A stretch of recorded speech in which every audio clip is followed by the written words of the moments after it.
사망의 그늘에 앉아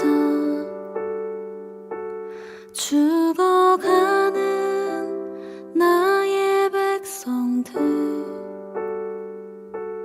절망과 굶주림에 갇힌 저들은 내 마음의 오랜 슬픔, 고통의 멍에에 매여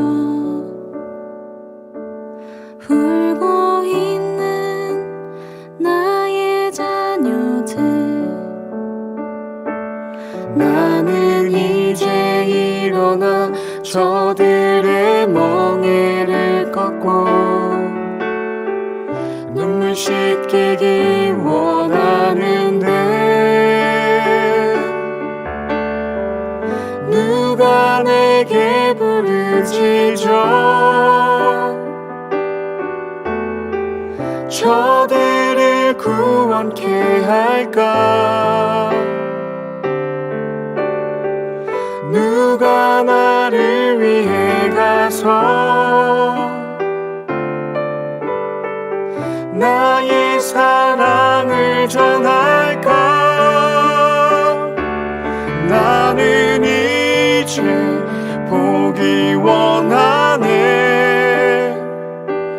나의 자녀들 살아가는 그날, 기쁜 찬송 소리 하늘에 웃음소리 온 땅 가득한 그날.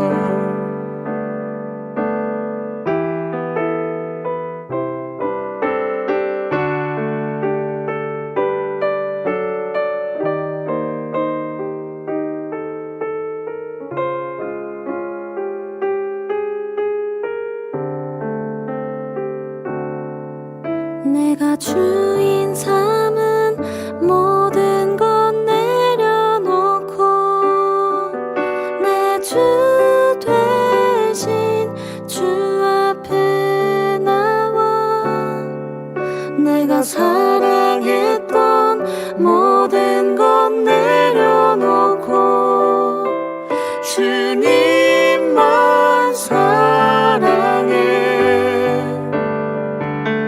주 사랑 거친 풍랑에도 깊은 바다처럼 나를 잠잠케 해. 주 사랑 내 영혼의 반석, 그 사랑 위에 서리. 주 사랑 거친 풍랑에도 깊은 바다처럼 나를 잠잠케 해. 주 사랑 내 영혼의 반석, 그 사랑 위에 서리.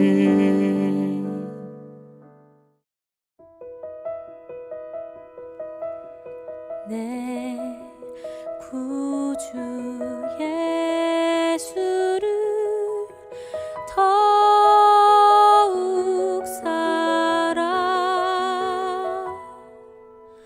엎드려 비는 말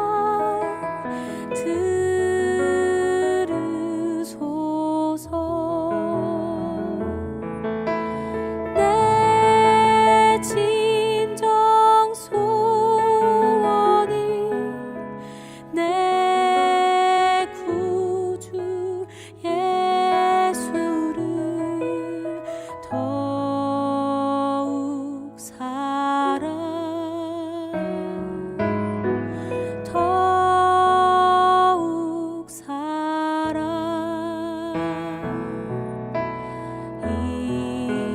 이전엔 세상 나 기뻤어도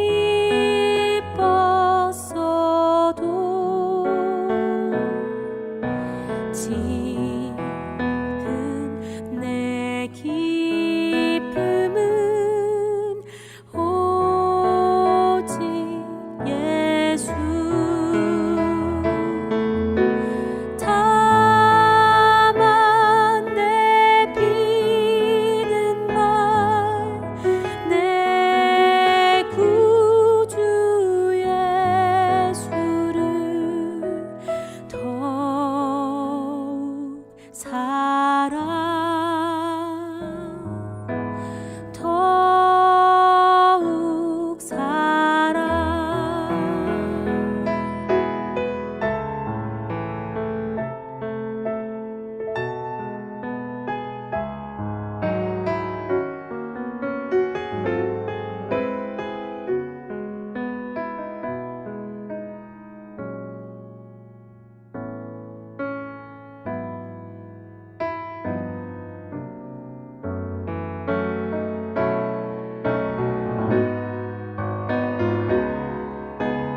이 세상 떠날 때 찬양하고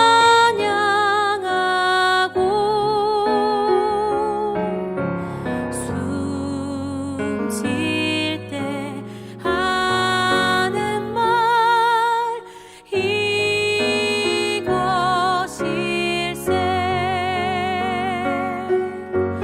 다만 내 비는 말 내 구주 예수를 더욱 살아 더욱 살아 다만 내 비는 말 내 구주 예수를 더욱 살아 더욱 살아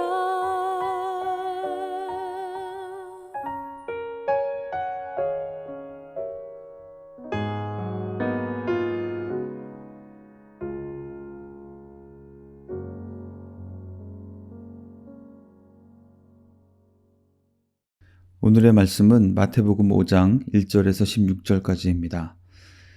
예수께서 무리를 보시고 산에 올라가 앉으시니 제자들이 나아온지라 입을 열어 가르쳐 이르시되 심령이 가난한 자는 복이 있나니 천국이 그들의 것이며 애통하는 자는 복이 있나니 그들이 위로를 받을 것이며 온유한 자는 복이 있나니 그들이 땅을 기업으로 받을 것이며 의에 줄이고 목마른 자는 복이 있나니 그들이 배부를 것이며 긍휼히 여기는 자는 복이 있나니 그들이 긍휼히 여김을 받을 것이며 마음이 청결한 자는 복이 있나니 그들이 하나님을 볼 것이며 화평하게 하는 자는 복이 있나니 그들이 하나님의 아들이라 일컬음을 받을 것이며 의를 위하여 박해를 받은 자는 복이 있나니 천국이 그들의 것임이라. 나로 말미암아 너희를 욕하고 박해하고 거짓으로 너희를 거슬러 모든 악한 말을 할 때에는 너희에게 복이 있나니 기뻐하고 즐거워하라. 하늘에서 너희의 상이 큼이라. 너희 전에 있던 선지자들도 이같이 박해하였느니라. 너희는 세상의 소금이니 소금이 만일 그 맛을 잃으면 무엇으로 짜게 하리요. 후에는 아무 쓸데없어 다만 밖에 버려져 사람에게 밟힐 뿐이니라. 너희는 세상의 빛이라. 산 위에 있는 동네가 숨겨지지 못할 것이요 사람이 등불을 켜서 말 아래 두지 아니하고 등경 위에 두나니 이러므로 집안 모든 사람에게 비치느니라. 이같이 너희 빛이 사람 앞에 비치게 하여 그들로 너희 착한 행실을 보고 하늘에 계신 너희 아버지께 영광을 돌리게 하라. 아멘. 오늘 본문은 예수님께서 산에 오르셔서 가르치신 산상수훈의 첫 시작 부분입니다. 이제 앞으로 약 일주일 동안 마태복음 5장에서 7장에 해당되는 이 산상수훈의 말씀을 묵상하게 될 텐데요. 이 말씀을 대함에 있어서 한 가지 주목해 볼 부분이 있습니다. 이 산상수훈의 앞장인 4장은 25절에서 수많은 무리가 따르니라로 마칩니다. 그리고 5장 1절은 예수께서 무리를 보시고 산에 올라가 앉으시니 제자들이 나아온지라. 그리고 산상수훈 이후에 8장 1절은 이렇게 기록합니다.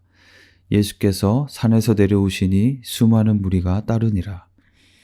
산상수훈은 예수님께서 단순히 산에 오르셔서 가르치시고 산에서 내려오신 것뿐 아니라 수많은 무리들이 따르는 상황에서 제자들과 가까이에서 가르치시는 시간을 가지셨다가 다시 수많은 무리들이 따르는 상황으로 돌아오신 것입니다. 앞서 4장에서 보았듯이 예수님께서 갈릴리 지역을 두루 다니시면서 천국 복음을 전하시고 병자들을 고치시고 귀신들을 쫓아내는 사역을 시작하시자 수많은 무리가 예수님을 따르게 되었습니다. 그런데 예수님은 그 수많은 무리들이 예수님을 따르는 것에 만족하며 머물러 있지 않으셨습니다. 산에 올라 앉으셨고 제자들이 예수님께 가까이 나와왔고 예수님은 그 제자들을 향하여 입을 열어서 가르치기 시작하셨습니다. 물론 그곳에 있던 무리들도 그 말씀을 들었고 그 권위 있는 말씀으로 인해 놀랐다고 7장 29절에 기록하고 있지만 이 산상수훈의 말씀은 그 수많은 무리들 가운데에서도 특별히 예수님의 제자들을 주목하시며 그들에게 예수님의 제자도에 대해서 말씀하신 것입니다. 예수님께서 기적을 행하셨을 때 수많은 무리가 환호하며 예수님을 따랐습니다. 하지만 그 무리들 모두가 바른 동기로 예수님을 따른 것은 아니었습니다.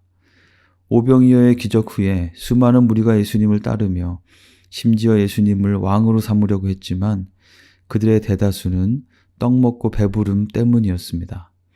그들은 언제라도 자신이 원하는 것을 얻기 위해서 예수님을 떠나서 다른 누군가를, 다른 무언가를 추종할 수 있는 그런 사람들이었습니다.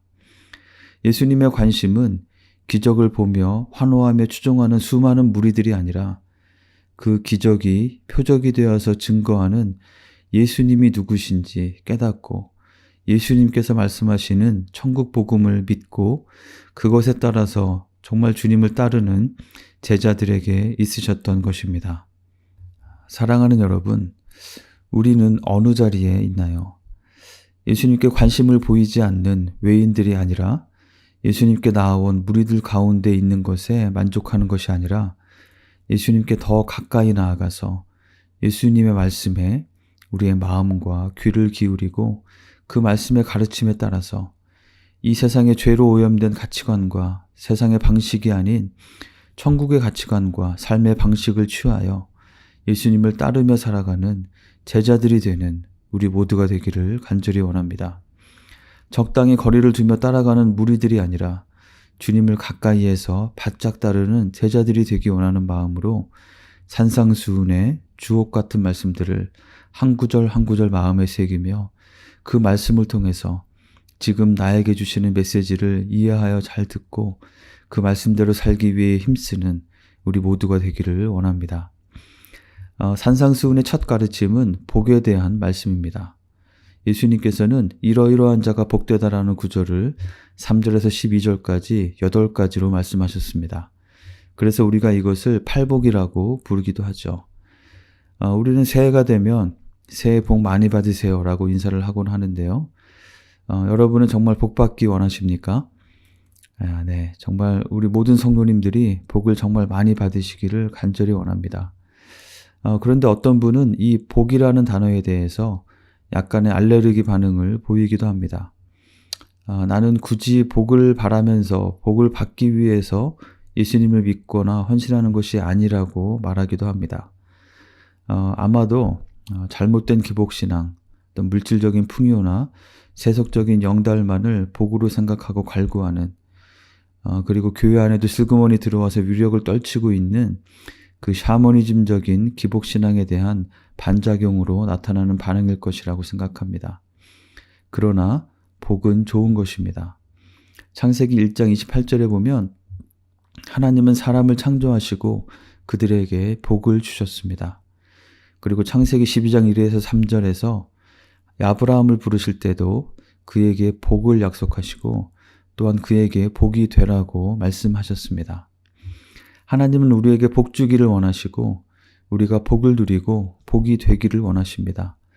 그래서 성경 곳곳에서 복에 대해서 말씀해 주고 계시죠. 복은 좋은 것입니다.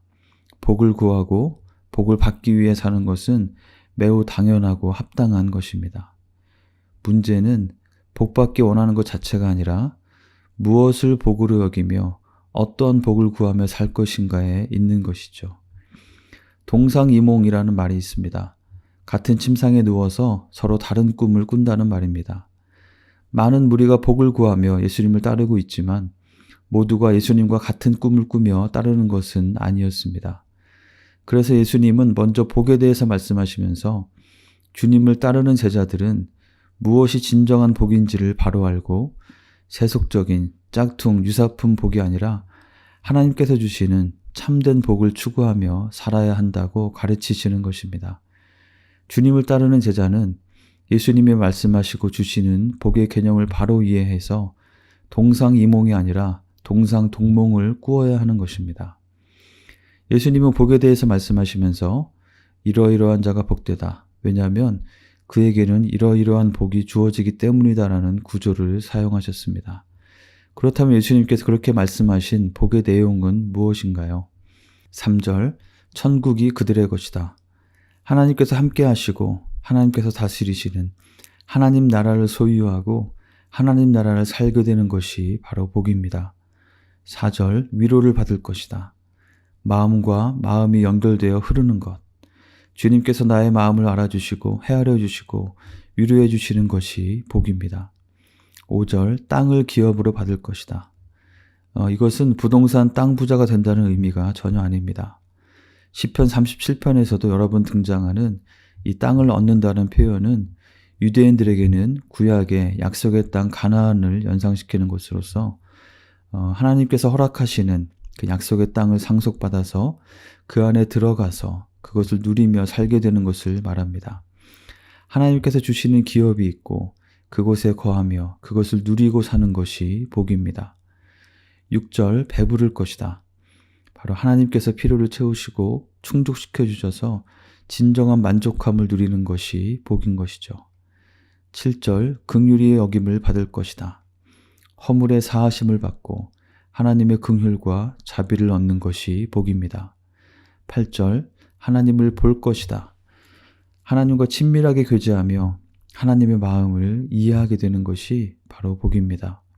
9절, 하나님의 아들이라 일컬음을 받을 것이다. 하나님의 자녀로서 그 인정을 얻으며 하나님의 자녀답게 살 수 있는 것이 복인 것입니다. 10절에서 12절, 천국을 소유하고 하늘에서 상이 클 것이다. 영원하신 하나님 나라에서 부유한 것이 참된 복인 것입니다. 이 모든 것은 이 땅에서 무엇을 더 많이 소유하고 더 큰 힘을 얻고 더 높은 곳에 올라가는 것과는 별 상관이 없습니다. 하나님의 자녀로서 천국 시민으로서의 삶을 그 은혜를 풍성히 더 누리게 되는 것에 대한 내용입니다. 즉, 이 땅에 사는 지금 이 순간부터 하나님과의 관계적인 아름다움을 누리며 그로 말미암은 선한 영향력을 발휘하며 천국의 삶을 살아가는 것이 바로 복인 것입니다. 회개하고 예수님을 믿음으로 이러한 복된 삶을 시작할 수 있다고 선포하는 것이 바로 천국 복음인 것입니다. 그리고 이러한 복은 마음에 자만함이 없이 겸손하게 낮추고 비워서 늘 하나님의 은혜를 구하며 사는 심령이 가난한 자, 정말 애통하며 슬퍼할 것에 대해서 자신의 온전치 못한 연약함에 대해서 아파하고 울 줄 알고 타인의 고통에 공감하며 함께 슬퍼하는 애통하는 자, 사납거나 거칠지 않고 자신의 기분을 앞세우기보다는 조용히 하나님의 뜻을 순종하는 온유한 자, 하나님의 의를 늘 사모하고 추구하며 그것을 위해 힘쓰는 의에 줄이고 목마른 자, 타인의 연약함에 대해서 불쌍히 여길 줄 아는 긍휼히 여기는 자, 더러운 욕심과 숨은 동기를 제하여 버리고 깨끗한 마음과 양심으로 주님 앞에 서기에 힘쓰는 마음이 청결한 자, 다른 사람들 사이에 그리고 나와 관련된 사이에 있는 어떤 불화나 갈등과 적대감을 해소하기 위해서 용기를 내어서 먼저 용서하고 또 용서를 구하는 화평케 하는 자, 피스메이커. 하나님 나라와 의를 위해서 고난도 기꺼이 감수하며 신실하게 헌신하는 의를 위해 박해받는 자에게 바로 이러한 복이 주어지기에 바로 이러한 사람이 복이 있는 사람이라고 말씀하신 것입니다. 세상이 생각하고 추구하는 복의 모습과는 굉장히 다른 기준인 것이죠. 그렇다면 혹시 여러분이 지금 구하고 있는, 여러분이 바라고 있는 그 복의 모습, 그리고 그 복을 얻기 위해 힘쓰고 있는 모습과는 얼마나 일치하고 있는지 돌아보길 원합니다. 우리에게 복 주시기 원하시는 주님께서 말씀해 주신 것이 우리에게 참된 복인 것입니다.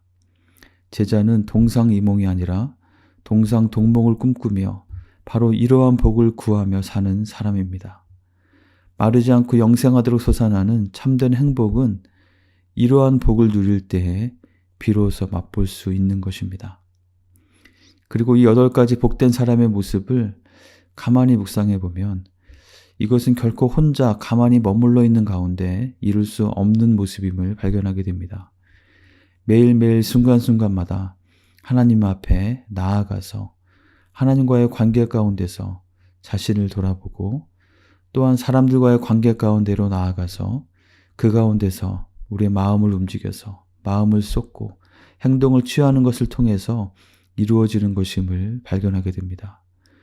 주님, 이 복을 제가 누리기 원합니다 라고 간구하고 추구하며 사는 것이 바로 제자의 삶인 것입니다. 그리고 이러한 복된 삶으로 부름받은 주님의 제자들은 세상의 소금이고 세상의 빛이라고 말씀하십니다. 소금은 맛을 내고 빛은 어둠을 밝힙니다. 소금은 음식 재료 사이에 자신이 녹아 들어가서 맛을 냅니다. 빛은 산 위에 있는 도시처럼 그리고 촛대 위에 꽂은 등불처럼 자신을 드러내어 보여서 어둠을 밝히게 됩니다. 이제 벌써 1년 가까이 팬데믹 상황에 처해 있으면서 자칫 우리 자신이 너무 움츠려 있던 것은 아닌지 돌아보게 됩니다. 물론 물리적으로는 사회적 거리두기를 철저히 잘 지켜야 하겠지만 우리도 모르게 우리에게 심리적 거리두기까지 자리하고 있는 것은 아닌지 돌아보게 됩니다. 소금이 맛을 잃어도 안 되겠지만 녹아지지 않고 소금으로만 존재한다면 여전히 음식의 맛은 낼 수 없을 것입니다. 등불을 등경 위에 두어야지 큰 그릇 속에 고이고이 덮어두면 어둠을 밝히는 데에는 별 소용이 없는 것입니다. 참된 복을 추구하며 사는 삶, 우리의 그러한 착한 행실이 우리의 가정과 목장과 이웃과 내가 속한 학교와 직장과 모든 관계들 가운데 소금과 같이 빛과 같이 나타나서 세상을 살맛나게 만들고 세상을 더 밝게 비추는 진정한 복을 누리고 나누는 주님의 제자로서 살아가는 한 분 한 분 되시기를 간절히 원합니다. 정말 새해에는 복을 많이 받으시는 한 분 한 분 되시기를 주님의 이름으로 축원합니다. 함께 기도하겠습니다. 오늘 말씀을 기억하며 기도합시다. 산상수훈의 말씀을 대하면서 내가 그저 많은 무리들 속에 머물지 않고 주님을 바짝 따르는 제자로서 다시 세워지길 원한다고 고백하며 기도합시다. 나에게 새로워져야 할 영역이 무엇인지 가르쳐 주시기를 구하며 8가지 복, 가난함, 애통, 온유, 줄이고 목마름, 긍휼, 청결, 화평케함, 그리고 의를 위한 고난에 대한 말씀에 우리 자신을 비추어 보면서 기도합시다. 그리고 세상의 소금과 빛으로 살기 위해 내가 먼저 다가가야 될 대상, 내가 순종해야 할 것이 무엇인지 하나님께 물으며 인도하심을 구하는 기도를 드립시다.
코로나19 사태를 위해서 기도하겠습니다.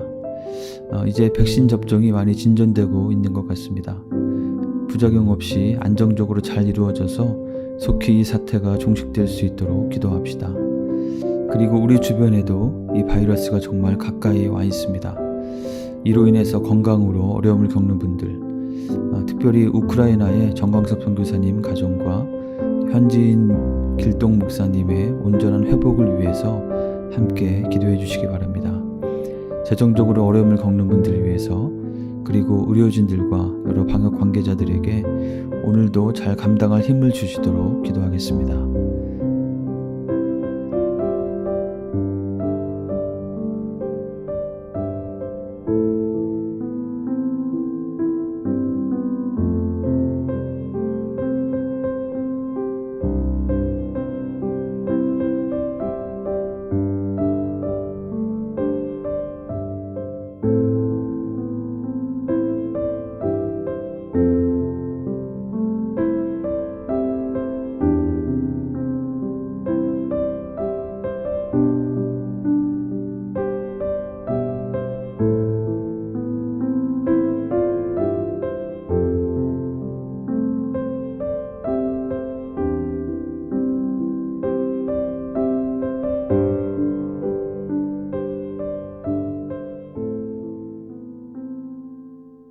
마지막으로 우리 교회 공동체를 위해서 기도합시다.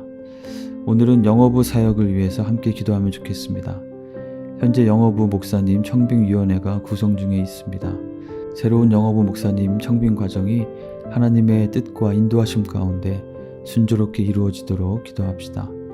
또 교역자 공석이 있는 중에도 우리 이수연 전도사님과 또 집사님들, 리더들, 교사들이 한마음으로 협력하며 영어부 사역이 흔들림 없이 이루어질 수 있도록 기도합시다. 우리 교회 영어부와 한어부가 함께 아름다운 동역을 이루며 건강한 믿음의 공동체로 함께 세워져 갈 수 있도록 같이 기도하겠습니다.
이 시간 함께 주님 가르쳐 주신 기도를 드리겠습니다.